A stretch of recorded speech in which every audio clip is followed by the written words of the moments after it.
Welcome back to the programme. This is the section for our members only. I'm joined still by Michael Murphy and Connor Tomlinson, and we're going to talk briefly, gents, about this new emergent phenomenon, people talking about the woke right as opposed to the woke left. This is gaining some traction, not as much as I think some of the people pushing it might want it to be gaining. It's getting a lot of pushback as well. You and I were on the bus in Ireland about a month or so ago, and you said that you're slightly more sympathetic to this term than I am. Would you like to explain why? Yes, I think if the big thing that sparked this conversation was Daryl Cooper's interview with Tucker Carlson, and if you look at the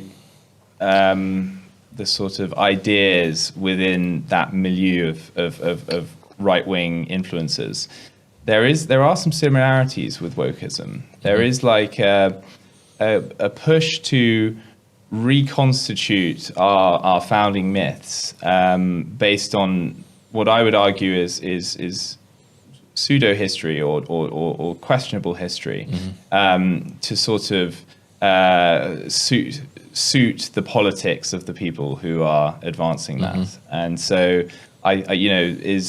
what was the project in America? The 1619 project. 1619 project. Pushed by Nicole Hannah-Jones Yes. in the New York Times, trying to say that America's founding myth shouldn't be the glories, so-called. I'm actually an Englishman, so I'm less keen on them, but the glories of 1776 so much as the horrors of the first African slaves being brought into the New World. Yes, and if you say that Churchill was the main villain of World War II, if you say that the Nazis' mass extermination of people in Eastern Europe, many of which were executed by the Einsatzgruppen, was a sort of administrative error, you really are trying to upturn the foundations of our modern moral order in quite a profound way, with very little evidence behind you.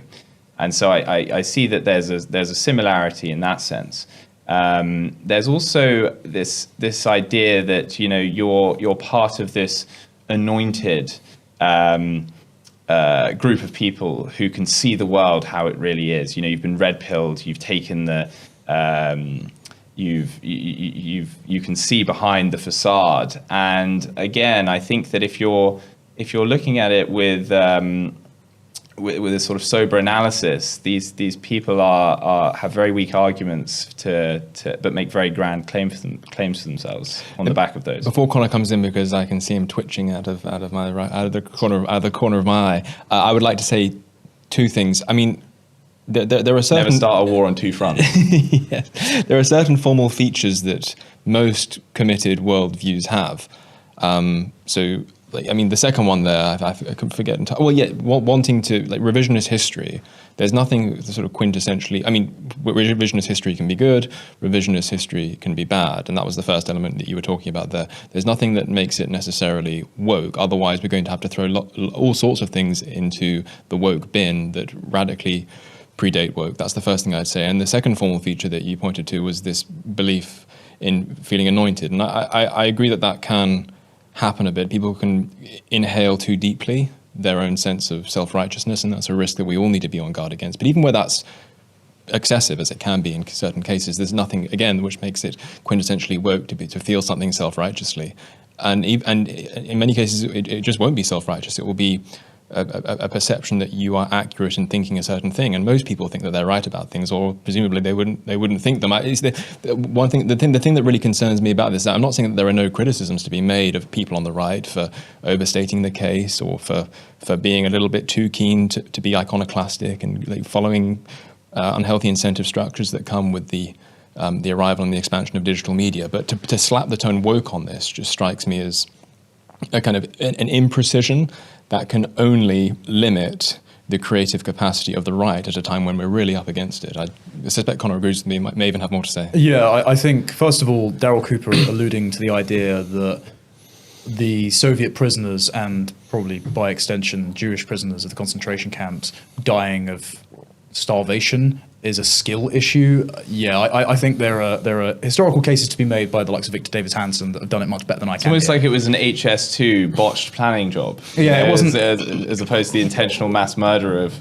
Yeah, just saying bombing the Black Forest as ranked terrorism wasn't the most convincing of cases. But I don't know what's in Daryl Cooper's heart and mind, so I don't want to allude to, as many have, that he is some sort of white race communist. No, because that is. But my issue with the woke right pejorative, which has been used by my friend Konstantin Kissin to mean everything from contrarians like Candace Owens to white identitarians, and then used by James Lindsay to accuse Oren McIntyre of summoning a Zoroastrian demon. I wish I was making that up, but I wasn't. Is that it's too nebulous a term, and it detracts from a very useful single-syllable pejorative that has been applied to our enemies for a long time. Because woke means, and Tucker Carlson has a very good shorthand for this, LGBT race communist. That is a perfect summation of what it means, and it unfolds all the logic of liberal progressivism.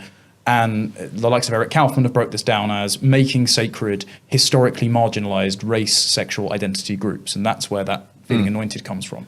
The burden is on those who want to use the term woke right to come up with a proper definition that doesn't just mean people that say sensational things on the internet and white nationalists.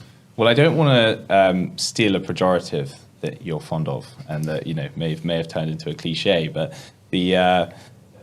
I think that if we were to call it maybe the woke adjacent right, we could call it war. It's bad, man. Just drop it. I think one other explanation is that these sort of like monocausal explanations for very complex problems and things. So with Candace Owens and various other people, they seem to have sort of gone in the direction of blaming the Jews for everything, even bad weather.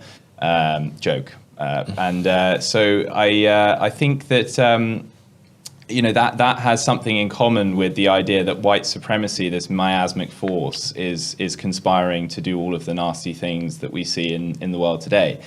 And I see it where I see the parallels with woke is that it's intellectually lazy. It's a sort of insurrectionist ideology based on junk facts and information. And it's pushed by people with a preordained agenda that are sort of weaponizing this to achieve that.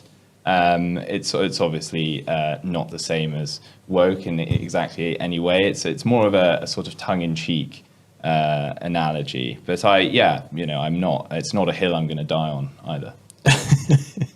Fair enough. Well, I think we can find alternative ways of describing the pathologies that you're referring to, and I don't see that there's any massive linguistic upside from using the term woke that could not be